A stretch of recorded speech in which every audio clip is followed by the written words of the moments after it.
Merci d'avoir accepté cette interview. Comment une entreprise comme la vôtre prend en compte le risque géopolitique qui s'impose désormais à tous ? Notre compagnie Total Energy a été exposée au risque géopolitique dès son origine, puisqu'on est né il y a près de 100 ans en France, un pays où il y avait peu de ressources énergétiques. Et donc la compagnie a été amenée dès le départ à aller se projeter, à aller travailler dans des pays parfois lointains et parfois avec un risque géopolitique. Alors pour gérer ce risque, on s'appuie sur un certain nombre de principes et de piliers. Le premier pilier, c'est de toujours veiller à respecter nos valeurs et celles de notre code de conduite. En particulier, la première des valeurs, c'est la sécurité et faire en sorte qu'on assure toujours la sécurité et la sûreté de nos employés et des employés de nos contracteurs. Toujours dans le respect des valeurs, c'est bien entendu le respect de notre code de conduite et de nos principes de conformité partout où on travaille. Et ça, c'est un élément important dans la gestion du risque. Le deuxième pilier, qui est assez différent, c'est évidemment la diversification de nos investissements en particulier.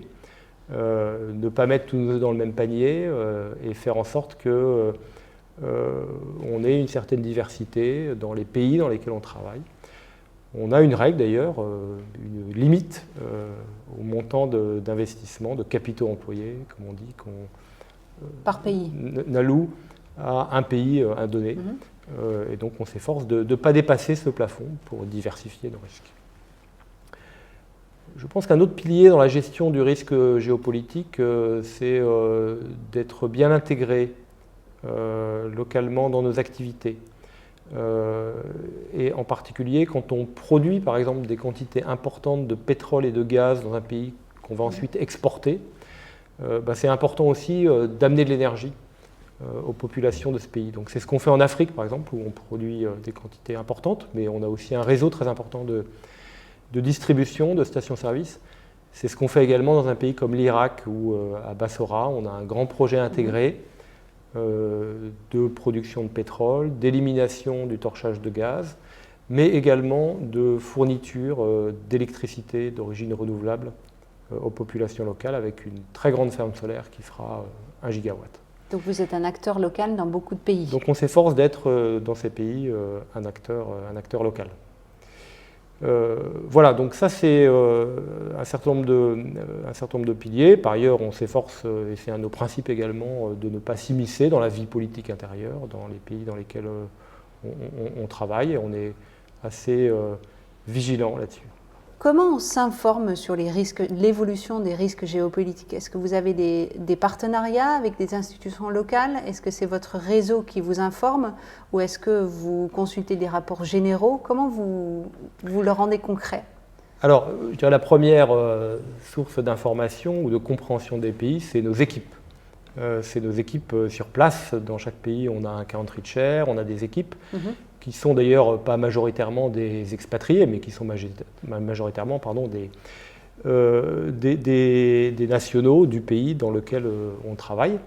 Et donc ces équipes, ça fait partie de leur travail de rester très attentifs à toutes les évolutions de nature économique, sociale, politique du pays dans lequel elles travaillent. J'ajoute que dans beaucoup de pays où on travaille, on est là depuis longtemps. Parce que notre industrie énergétique, c'est une industrie de long terme, où les investissements s'inscrivent dans la durée.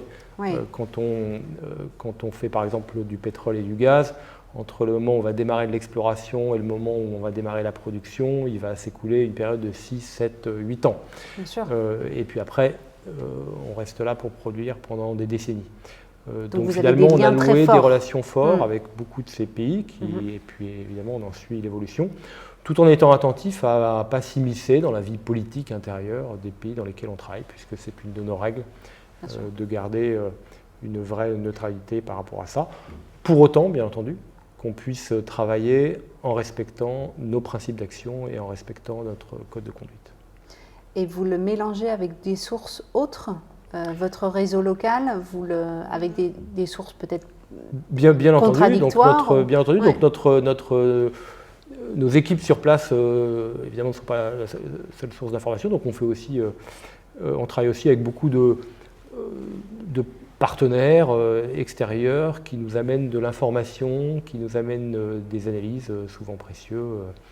Et d'ailleurs, si je participe aujourd'hui au World Policy, c'est également à ce titre-là, parce que pour nous, c'est une source d'information, d'analyse, de compréhension du monde qui nous entoure, qui est parfois complexe et toujours intéressant. Parfait. Merci beaucoup. Je vous en prie.